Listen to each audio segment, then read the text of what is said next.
Hello and I welcome you to Vigyan recharge. So दोस्तों, last class में मैं discuss किया था कि ज्योमेट्रिक प्रोग्रेशन की सीरीज का हम सम कैसे निकालते हैं। अब आज मेरे मन में क्वेश्चन क्या है कि अगर आपकी टर्म्स इनफाइनाइट हो गई तो क्या उसका सम फाइनाइट पॉसिबल है कि नहीं है। मतलब कि कोई भी ज्योमेट्रिक प्रोग्रेशन है आपकी इनफाइनाइट टर्म्स तक चली जा रही है, क्या आप उसका सम निकाल सकते हो और उसका सम निकाल के एक फाइनाइट नंबर लेकर आ सकते हो कि नहीं आ सकते हो। तो इसी के ऊपर आज हम डिस्कस करने वाले हैं। मैंने आपके सामने एक जीपी लिखी हुई है 5, 10, 20, 40, 80 अप टू इनफाइनाइट टर्म्स। ठीक, कॉमन रेशियो आप देख पा रहे हो, यहाँ पर कॉमन रेशियो कितना है मेरा 2 है। ठीक है, हर बार आप क्या कर रहे हो 2 से मल्टीप्लाई कर रहे हो नेक्स्ट टर्म पर जाने के लिए, तो ये मेरा कॉमन रेशियो हो गया। सो इस जीपी का अगर आप सम निकालोगे तो जाहिर सी बात है कि कभी भी फाइनाइट तो नहीं आएगा।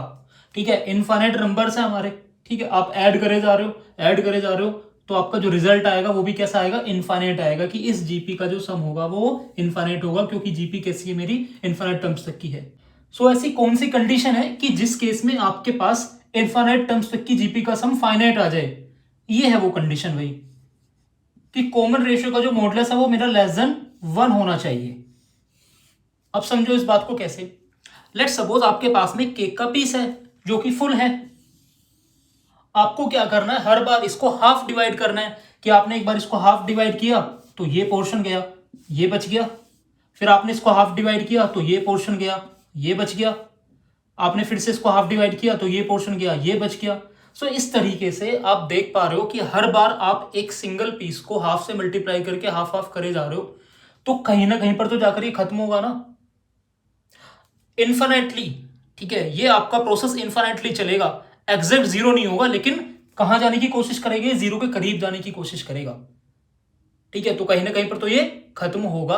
अब इसी कॉन्सेप्ट को यूज करते हुए हम ना इस फॉर्मूले से एक नया फॉर्मूला बनाएंगे जहां पर हम अपनी जीपी का सम निकाल रहे होंगे, कहां तक, अप टू इनफाइनाइट टर्म्स। सो मेरी कंडीशन क्या है, मेरी कंडीशन ये है कि हमारी जो नंबर ऑफ टर्म्स है वो मेरी इनफाइनाइट होनी चाहिए। क्लियर। दूसरी कंडीशन क्या है मेरी कि जो आर है उसका मॉडुलस मेरा लेस देन 1 होना चाहिए। ठीक है, मॉडुलस का मतलब आप अच्छी तरीके से जानते हो कि अगर वैल्यू नेगेटिव होगी तो वो पॉजिटिव हो जाएगी। लेट सपोज मैं आपसे कह रहा हूं कि आर की जो वैल्यू है माइनस का 1/3 है। आप इसका मॉडुलस लोगे तो ये 1/3 आ जाएगा।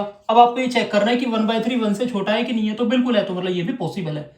या आप ऐसे भी बोल सकते हो कि -1 से लेके 1 के बीच की वैल्यू होनी चाहिए। क्या बोल सकते हो, -1 से लेके 1 के बीच की वैल्यू होनी चाहिए। ठीक है, और वो पॉजिटिव रखनी है। सो अगर ऐसा होगा तो मैं अपना इनफिनिट टर्म्स तक का सम निकाल सकता हूं। अब समझो कैसे, ये दो बातें n टेंड्स टू इन्फिनिटी। ठीक है, तो हम सम निकाल रहे हैं कहां तक का, इनफिनिट टर्म्स तक का। क्लियर। ए मेरा एज इट इज रहा 1 माइनस ये आर भी क्या हो गया, आर की पावर हो गई इनफाइनाइट। आर की पावर क्या होगी, infinite, divided by 1 minus r. ये है। बस इसको अगर आपने समझ लिया ना तो फॉर्मूला आपका ड्राइव हो गया जो आप यूज करते हो जनरली। ठीक है, तो इसको समझना ही है, लॉजिक ही है, वही है मेरा प्रूफ, और कुछ नहीं है। अब लॉजिक क्या है, लॉजिक ये है कि आपको पता है कि यार आर की जो वैल्यू है वो लेस देन 1 है। आर की वैल्यू क्या है, लेस देन 1। और वैल्यू जितनी छोटी होगी उसकी पावर आप जितनी बड़ी लोगे रिजल्ट आपका उतना ही छोटा आएगा। क्या कहा मैंने, वैल्यू जितनी छोटी होगी उसकी पावर आप जितनी बड़ी लोगे रिजल्ट आपका उतना ही छोटा आएगा। लेट सपोज मैं आपसे कह रहा हूं कि 1/4 लिखा हुआ है, इस 1/4 की पावर आप जितनी बड़ी लोगे रिजल्ट आपका उतना ही छोटा आएगा। मैंने कहा 1/4 की पावर 2 है, तो 1/4 की पावर 2 आ जाएगा आपका 1/16, तो रिजल्ट छोटा आया। मैंने कहा 1/4 की पावर 3 है, तो 1/4 की पावर 3 लोगे तो रिजल्ट आपका कितना आएगा, 1/64। तो देखो और छोटा आ गया रिजल्ट। तो जितनी आप पावर बढ़ाते जाओगे आर की, उतना ही रिजल्ट आपका छोटा आता रहेगा, और वो कहां पहुंचने की कोशिश करेगा, जीरो के करीब पहुंचने की कोशिश करेगा। तो देखो मैं आपसे फिर बता रहा हूं कि sum up to infinite terms हम एक वैल्यू तक पहुंचने की कोशिश कर रहे हैं, एग्जैक्ट नहीं है। ठीक है, दिस इज अप्रोक्सीमेशन। तो कहां पहुंचने की कोशिश कर रहा है ये पहुंचने की कोशिश कर रहा है मेरा जीरो पर। कहां पहुंचने की कोशिश कर रहा है, जीरो पर। कि आर की वैल्यू आपकी लेस देन 1 है, और जितनी आप पावर बढ़ाते चले जाओगे उतना ही रिजल्ट आपका छोटा आता रहेगा। जैसे कि आप केक के पीस को डिवाइड कर रहे थे, केक के पीस को हर बार जब हाफ कर रहे थे कहां जाने की कोशिश कर रहा था, वो खत्म होने की कोशिश कर रहा था, जीरो तक पहुंचने की कोशिश कर रहा था। वही सेम केस है। ठीक है, ये भी कहां जाने की कोशिश करेगा, जीरो पर जाने की कोशिश करेगा। तो हमने अप्रोक्सीमेटली मान लिया कि ये जीरो हो गया। तो अब आपका इनफाइनाइट टर्म्स तक का सम जो बच गया वो क्या बच गया, ए 1 माइनस 0 तो 1 ही रहा, तो डिवाइडेड बाय 1 माइनस आर। ये मेरा फॉर्मूला होता है जो हम यूज करते हैं sum up to infinite terms a upon 1 minus r. लेकिन बच्चे गलती क्या करते हैं, बच्चे गलती ये करते हैं कि हर जगह इस फॉर्मूले को लगा देते हैं। नहीं भाई, हर जगह ये फॉर्मूला यूज नहीं होगा। कब यूज होगा, जब आपका आर का मॉडुलस क्या होगा, लेस देन 1 होगा। अगर आपका आर का मॉडुलस लेस देन 1 है सो ही आप इस फॉर्मूले को यूज करो, तभी आप एक अप्रोक्सीमेट आंसर बता सकते हो किसका, इनफाइनाइट टर्म्स की जीपी के सम का, अदरवाइज नहीं। तो अब आगे से आपके पास में अगर कोई क्वेश्चन आएगा, आपको कोई देता है क्वेश्चन की इनफाइनाइट टर्म्स तक की जीपी का सम निकालो, तो आपको पहले ऑब्जर्व क्या करना है, आपको ऑब्जर्व ये करना है कि उसके कॉमन रेशियो का जो मॉडुलस है क्या वो लेस देन 1 है कि नहीं है। अगर वो लेस देन 1 है तो आप ये फॉर्मूला लगाओ और उसको बता दो कि अप्रोक्सीमेटली ये मेरा आंसर आने वाला है।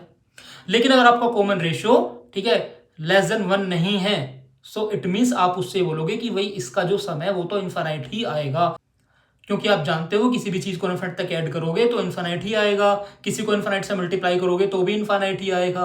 बस कंडीशन ये याद रखनी है कि अगर ऐसा है तो ही ये फॉर्मूला मेरा काम करेगा, वरना नहीं करेगा। सो आई होप अब आपको ये लॉजिकल अंडरस्टैंडिंग क्लियर होगी कि ये फॉर्मूला मुझे कब लगाना है। यही हमारी वीडियो का पर्पस था, ठीक। सो उम्मीद करता हूँ कि आपको वीडियो अच्छी लगी होगी।